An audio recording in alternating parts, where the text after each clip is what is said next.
Hi, I'm Adam, or Apollo on Board Game Arena, and today I'd like to talk to you about how to start developing games on the studio of Board Game Arena. So in case you don't know who I am, I wrote Potion Explosion, a fairly recent game that's been played about 80,000 times over the last fortnight. Without further ado, let's have a look. So Board Game Arena has its own studio, and you can get there by going to en.studio.boardgamearena.com, and you'll hit this landing page. Now, anyone can sign up to be a developer. It's recommended, however, that you are fluent in PHP, SQL for the backend, and on the client side, you should be familiar with HTML and JavaScript. If they are your cup of tea, then let's carry on. Then on the right here, you've got a registration page, so you can sign in. So I'm going to set myself up as Adam at jubes.co.uk. I'll be Jubes. I'm Apollo 1001 on Board Game Arena, so you need to put in your Board Game Arena username, put in your real name, put in your real address because they may need to send you stuff. Obviously fill in the security code,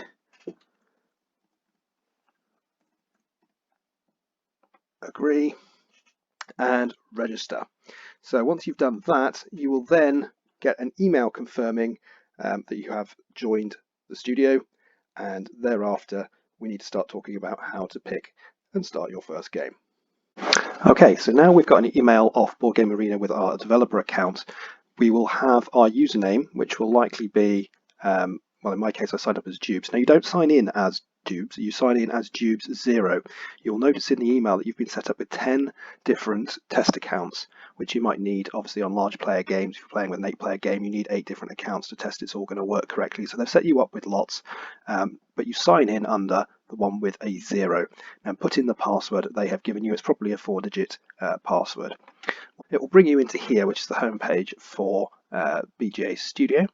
Now, there's lots of stuff on here. I suggest you read through it. The right-hand side is just forum posts, so don't worry too much about that. There's a link to the developers forum up here, which you can access any of those in a clearer way if you wish to. The left-hand side, however, does have a lot of information for you about how to get started and what to do as you go through.